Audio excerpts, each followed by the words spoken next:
नमस्कार,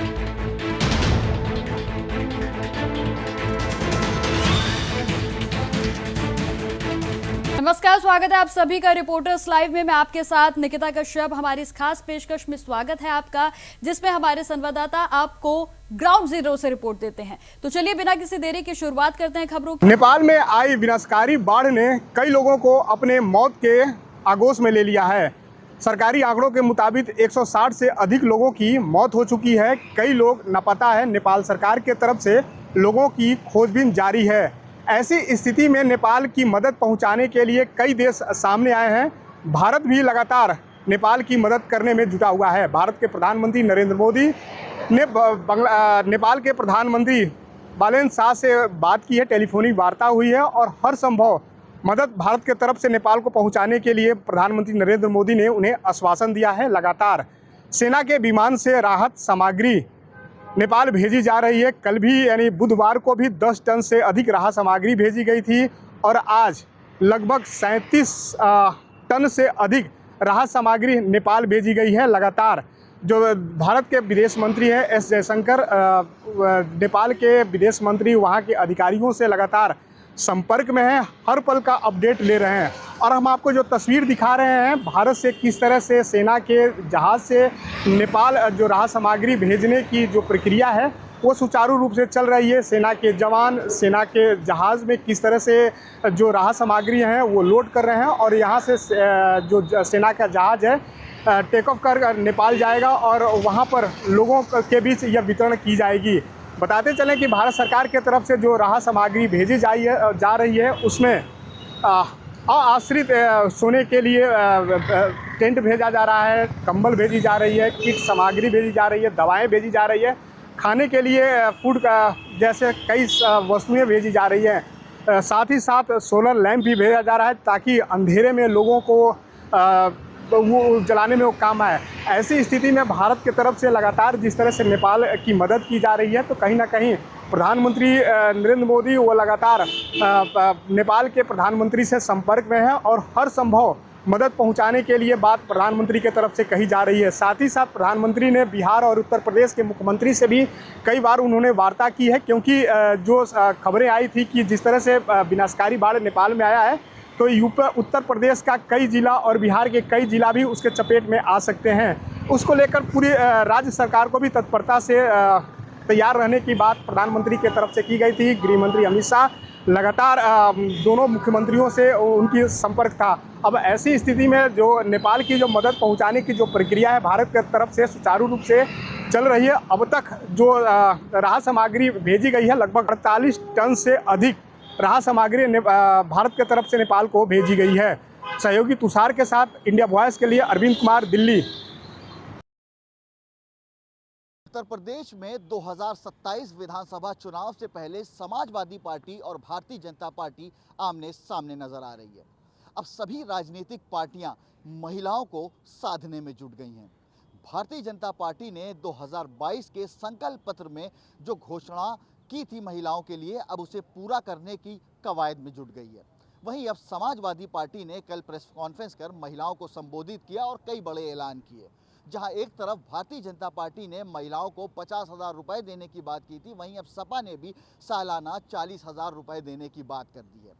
फिलहाल अब ये चुनाव जातिगत समीकरण साधते हुए तमाम राजनीतिक पार्टियां जो हैं वो अब महिलाओं को भी साधने में जुट गई हैं, जिसको लेकर चाहे भारतीय जनता पार्टी हो या समाजवादी पार्टी हो, सभी की तरफ से अलग अलग ऐलान किए जा रहे हैं। कैमरा पर्सन हरीश के साथ अजहर खान, इंडिया वॉइस, लखनऊ। कानपुर के जाज मऊ से एक वीडियो वायरल हो रहा है जिसमें एक 18 फीट का गड्ढा हो गया रोड पर, जो इस समय लोगों के आकर्षण का केंद्र भी बना हुआ है। जी मैं अपने कैमरामैन से चाहूंगा कि वो आपको दिखाएं। यहाँ पे हम लोग उसी जगह पे मौजूद है। यहाँ पर कैसे एक जाज मऊ की जो मेन रोड है यहाँ पे गड्ढा हो गया, वहीं पर मौके पर भी जाज मऊ में यहाँ के जो विधायक है हसन दुनी वो भी मौके पर मौजूद है और उसका विरोध करते हुए दिखाई दे रहे हैं। और जो ये वीडियो है ये दरअसल केवल एक गड्ढे की बात नहीं, लेकिन ये नगर निगम की तैयारियों और दावों की भी पोल खोल रहा है। जी मैं आपको बता दूं, जब ये कल यहाँ पे रोड धसी, कानपुर में लगातार परसों रात से 12 घंटे लगातार बारिश हुई, जिसके बाद थोड़ी सी ही बारिश के बाद से ही यहाँ पे ये मेन रोड है जो धस गई। वहीं पर मौके पर मौजूद जो यहाँ पे लोग थे वो भी यहाँ पे गिरे। मैं अपने कैमरामैन से चाहूंगा कि वो भी आपको दिखाए कि वहाँ पर कैसे दिखाए कि वहाँ पर लोगों की चप्पल भी पड़ी हुई है, तो वो लोग यहाँ पे गिर गए, वो लोग थोड़े चोटिल भी हुए, जिसके बाद उन लोग को यहाँ से निकाला गया और उनको अस्पताल के लिए भी भेजा गया इलाज के लिए। वहीं पर जो नगर निगम एक तरफ दावे कर रहा है कि सारे नालों की सफाई कर दी गई है और अपने दावों को लेकर ध्यान नगर निगम एक्शन मोड पे दिखाई दे रहा है। वहीं पे अगर बात करें तो लगातार ऐसी जो हादसाएं हो रही है, ये नगर निगम के दावे को भी खोल रही है और नगर निगम की पोल भी खोलने का काम कर रही है। वीडियो जर्नलिस्ट आयुष के साथ कुशाग्र अवस्थी, इंडिया वॉइस, कानपुर। कल नेपाल में भीषण बाढ़ और तबाही की तस्वीरें हर किसी ने देखा। वो भयावह मंजर जिस तरीके से मकान ताश के पत्ते की तरह नदी में बहते हुए नजर आए और जिसके बाद से उत्तर प्रदेश के कुशीनगर, महाराजगंज और बिहार प्रदेश में भी अलर्ट जारी कर दिया गया था। तमाम अधिकारी हरकत में आए थे और अधिकारी जो है बाढ़ प्रभावित जो इलाके बीते दिनों हुआ करते थे उन इलाकों में पहुंचे और वहां पर लोगों को सतर्क रहने के लिए कहा। अगर आज की बात करें तो सुबह इस वक्त हमारी मौजूदगी जो है वाल्मीकि नगर गंडक बैराज के पास है। इधर की ये तस्वीरें हैं गंडक बैराज की, जहां पर 36 फाटक जो है इस वक्त खोल दिया गया है और नदी का जो फ्लो है गंडक नारायणी नदी, गंडक और नारायणी नदी को एक ही अलग अलग नामों से जाना जाता है, एक ही नदी है। और त्रिशूली नदी में नेपाल के बाढ़ के बाद जो उसका पानी है वो सीधे तौर पर गंडक नदी में आ रहा है। हालांकि डिस्चार्ज अगर कल के मुकाबले देखें तो अब जो है कम होता हुआ नजर आ रहा है। कल की बात करें तो लगभग 1.5 लाख क्यूसेक जो है गंडक नारायणी नदी का डिस्चार्ज था। हालांकि अगर आज सुबह 7 बजे की बात करें तो 92,000 क्यूसेक जो है डिस्चार्ज रहा है आज सुबह 7 बजे। और अब कहीं ना कहीं जो गंडक नदी का डिस्चार्ज है वो कल के मुकाबले कम हुआ है, तो राहत की सांस जो है वो तमाम अधिकारियों ने ली है। और जिस तरीके से कयास लगाया जा रहा था कि नेपाल की त्रिशूली नदी का जो बाढ़ का पानी है वो गंडक नदी में आएगा और जिसके बाद जो है उत्तर प्रदेश के कुशीनगर, महाराजगंज जिले से होते हुए बिहार में पहुंचेगा, की एक भयावह स्थिति आ सकती है। लेकिन अब राहत भरी खबर है और गंडक नारायणी नदी का जो डिस्चार्ज है वो कम होता हुआ नजर आ रहा है। हालांकि नेपाल में जो है त्रिशूली नदी की बाढ़ ने काफी तबाही मचाया, तमाम जो लोग हैं 400 के करीब लापता हुए, तमाम लोगों की मौतें हुई हैं। और हालांकि इस पूरे मामले के बाद देश के प्रधानमंत्री नरेंद्र मोदी ने जो है मदद पहुंचाई है नेपाल सरकार को। नेपाल के प्रधानमंत्री से भी उन्होंने कल जो है फोन पर वार्तालाप किया था, बातचीत की थी और जिसके बाद से इस पूरी घटना पर दुख जताया था और हर संभव मदद की बात कही थी। और जो मदद है वो अब भारत की तरफ से नेपाल को पहुंचाई जा रही है।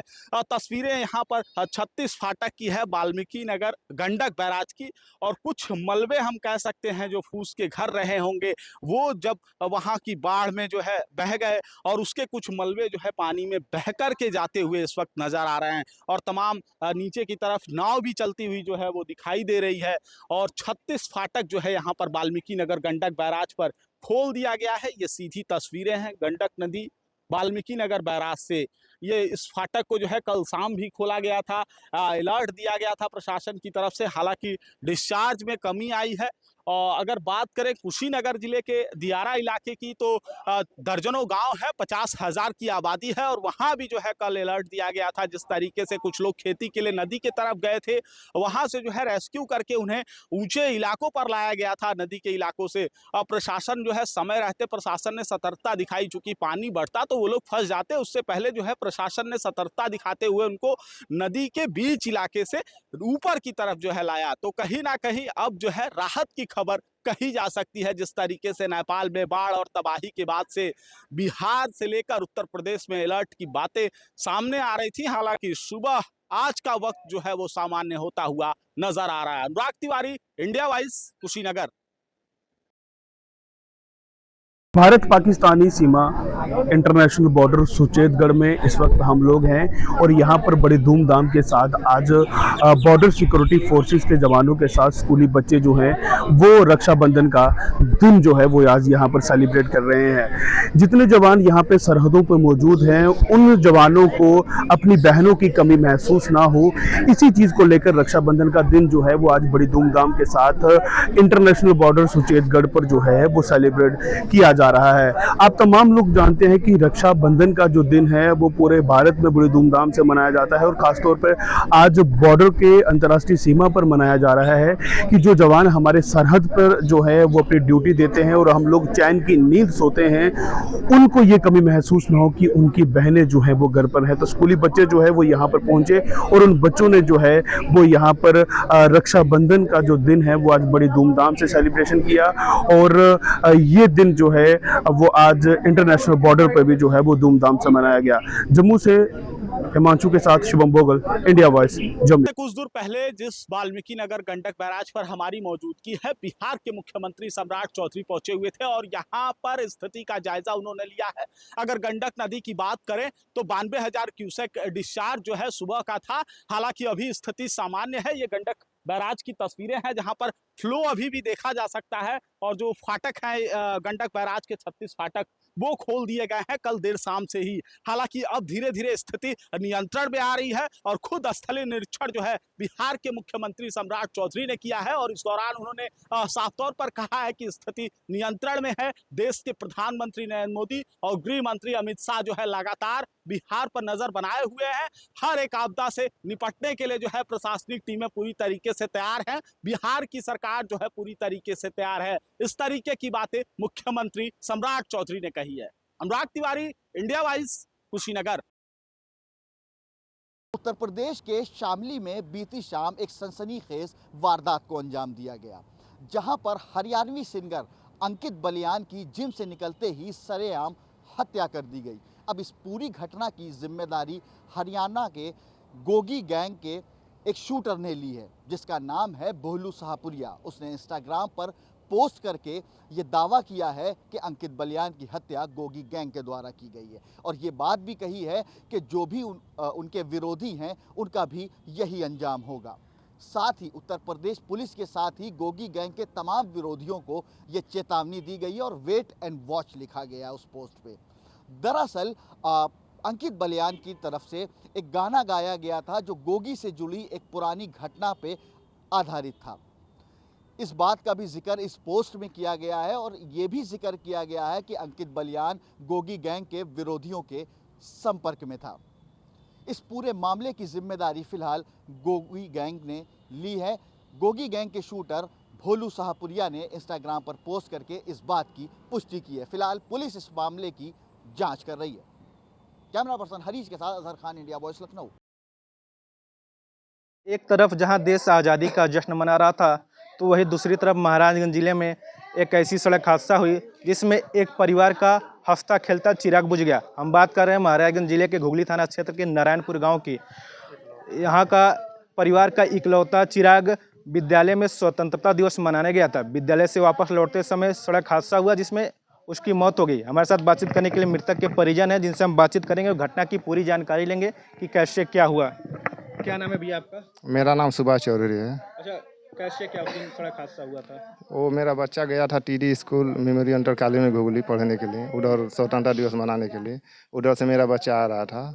फिर उस दिन बहुत धूप था, वो बाहर गया था वो कुछ सामान लेने दुकान पर। उधर से लेके मेरे घर के तरह आ रहा था। तब तक नहर पर एक बाइक पर 3 लोग सवार थे। उधर से आए, मेरा बच्चा साइकिल से था। फिर उसको ठोकर मारकर ये लोग निकल गए। वहाँ रुके भी लोग नहीं। मेरा बच्चा वहीं तड़फड़ा रहा था। मेरे गांव का 3-4 लेडीज़ लोग थी। वो चीनी का हमारे गांव का लड़का है, उसको वहीं लेटाए लोग। पूरा हल्ला गुल्ला जब हुआ तो मेरे घर के आदमी लोग गए, वो देखे कि हमारे घर का ही लड़का है। फिर वहाँ से कोई एम्बुलेंस का भी व्यवस्था नहीं था, कुछ नहीं था। मेरे घर से गाड़ी गई, फिर लाद के घुगली जिला अस्पताल पर ले गए लोग। वहाँ थोड़ा सा ट्रीटमेंट हुआ। फिर वहाँ से उठा कर जिला अस्पताल महाराजगंज में भेज दिए थे लोग। वहाँ गए लोग, बेड पर लेटाए। तब तक डॉक्टर ने चेकअप किया। चेकअप के बाद उसका मृत घोषित कर दिया। उसके बाद से वो लोग पोस्टमार्टम में भेज दिए। अच्छा, जब सड़क हादसा हुआ तो उस वक्त आपने तत्काल पुलिस को सूचना दी थी? हाँ, तत्काल सूचना दी थी ना, तभी पुलिस वाले नहीं सुन रहे थे। पुलिस कब पहुंची? पुलिस दूसरे के दिन आई, 1 दिन बाद आई। जब वहाँ से लाश निकल गए उसके बाद से पुलिस आई। अच्छा, यानी कि सड़क हादसा हुआ, बच्चा तड़फड़ाता रहा, इलाज के लिए गया, लेकिन जब तक उसकी मौत नहीं हुई तब तक पुलिस नहीं आया? कुछ नहीं। तो पुलिस ने आपका सहयोग किया? कुछ नहीं सहयोग किया। अभी आपको कैसे पुलिस की सहायता मिली? पुलिस की सहायता कुछ नहीं हमको मिली। जब मेरा लाश घर पर आया उसके बाद से वो 2-3 गाड़ी लेकर घर से और घाट तक वो लोग ज़बरदस्ती करके जल्दी ले चलो जलाओ, जल्दी ले चलो जलाओ। ठीक, वो लोग हम लोग बोले कि भाई इतना दिन 2 दिन हो गए, आप मुलजिम को नहीं ढूंढो, बोलते मैं 24 घंटे में ढूंढ के देंगे, आप लोग चल के दाह संस्कार कर लीजिए। अच्छा, पुलिस जब आपके पास नहीं आई थी तो आपने इसकी कहीं शिकायत की थी कि पुलिस हमारे यहाँ नहीं पहुंची, ऐसा हादसा हो गया? हाँ, किया 1076 पर हम लोग फ़ोन किए थे ना। तो उसके बाद क्या हुआ जब 1076? तो उधर से कुछ फ़ोन आया होगा, तब जाके पुलिस लोग आया इधर, तभी कुछ नहीं किया। DVR चेक करने के लिए हम लोग बोले, वो लोग बोलते हैं हमारा काम नहीं है, वो तुम लोग का काम है, तुम चेक करो। जब पूरा दबाव पड़ा तब 2-3 DVR खोल कर ले गए लोग, उसमें भी वो नहीं ध्यान दे रहे हैं लोग, कैसे चेक करना। घटना क्यों हुई? आज कितना दिन हो गया? आज 13 दिन हो गया, 13 दिन हो गया। क्या अपराधी अब तक गिरफ्तार हो चुके हैं? कुछ नहीं, वो लोग ध्यान नहीं देते हैं। तो हमारे साथ बातचीत करने के लिए इन परिवार के कुछ और लोग भी मौजूद है। भैया क्या नाम है आपका? सुशील कुमार। उस दिन कैसे क्या हुआ था, पूरी घटना संक्षेप में? कैसे किया हुआ को स्कूल से आ रहे थे, जब ये झंडा लहकार करके TD मेमोरियल इंग्लिश स्कूल से, तभी रास्ते में 3 बाइक वाले ने मार दिए। वो भी थोड़े दूर पे गांव के बुजुर्ग थे, वही देखे थे, हम लोग तो देखे नहीं। हम लोग जब गांव में शोर हुआ तब जा कर के गए वहाँ पे, तब तक वो पूरा ब्लड आ रहा था। तब तक हम लोग अपने गाड़ी से लेकर अस्पताल पे गए। अस्पताल पे भी गए, वहाँ पे भी अस्पताल वाले भी गुगली के बोल रहे हैं कि एम्बुलेंस नहीं है अस्पताल में। तो फिर अपने ही गाड़ी से हम लोग महाराजगंज लेके गए। तब तक रास्ते में शायद वो दम तोड़ दिए थे, अस्पताल में ले गए। वहाँ के डॉक्टर बोल रहे हैं कि अभी है नहीं। तो हम लोग तो अभी वहाँ पे रोना अपना चालू कर दिए। तब तक पुलिस वाले हमारा कुछ इंक्वायरी के लिए आए नहीं कि क्या हुआ क्या नहीं हुआ। 1 दिन के बाद में भी हम लोग बोले तो पुलिस वाले आए थे, तो कैमरा के पास में हम लोग वीडियो बना रहे थे, तो पुलिस वाले बोले कि वीडियो मत बनाओ, हमारा भतीजा है, वीडियो नहीं बनाने दे रहे थे वो सब। फिर वहाँ से लेकर के गए हम लोग घाट पे, तो ज़बरदस्ती रास्ते में बोल रहे थे कि लेके चलो हो, जल्दी लेके चलो हो, जल्दी जलाओ। ले गए वहाँ पे, तो अपना सूरज कुमार जो SO है वो तो ज़बरदस्ती बोले कि जलाओ, जल्दी जलाओ। हम लोग से ज़बरदस्ती वो लाश को जलवा दिए। हम लोग नहीं जलाने के लिए तैयार थे कि हम लोग को न्याय चाहिए, तो बोले कि न्याय हम दिलाएंगे, आप लोग जलाओ, 24 घंटे के अंदर हम लोग देंगे न्याय। लेकिन अभी तक हमको न्याय कुछ नहीं मिली। अच्छा, घटना के हुए कितने दिन हो चुके हैं? आज 13 दिन हो गए, अभी तक हमारा कुछ इंक्वायरी हो ही नहीं रहा है। DVR भी गया है, DVR में वो सब इंक्वायरी करने के लिए तैयार ही नहीं हो रहे हैं। अभी कुछ लोग बता रहे थे कि घटना के बाद आप थाने पे गए थे, आपने पुलिस को सूचना दी, पुलिस एक्टिव नहीं, बाद में आपने CM हेल्पलाइन नंबर पे शिकायत की, जिसके बाद पुलिस एक्टिव हुई। क्या ये बात सही है? हाँ सही है। वो हम लोग कंप्लेन किए जब वहाँ लखनऊ में CM के पास में हेल्पलाइन जो नंबर है मोबाइल में देख करके हम लोग कंप्लेन किए। उसके बाद से शायद थाने पे आया कुछ करने के लिए, तब जा कर के ये लोग आए। उसके पहले ये लोग सुन ही नहीं रहे थे और अभी भी नहीं सुन रहे हैं। अभी तक कुछ इंक्वायरी करने के लिए आ ही नहीं रहे हैं। अभी तक हमारे घर के आदमी जो भी है, वो बच्चे का मम्मी है, वो भी अभी रो करके उनका बुरा हाल हो गया है। कोई अभी सुनवाई नहीं हो रहा है। अभी यह कोई VIP परिवार का सदस्य होता तब तक आरोपी पुलिस के गिरफ्त में होता और जेल होता। वह इस पूरी घटना। रिपोर्टर्स लाइव में आज के लिए इतना ही। पल पल के अपडेट्स के लिए और खबरों की और भी अधिक जानकारी के लिए बने रहें इंडिया वॉइस के साथ। नमस्कार।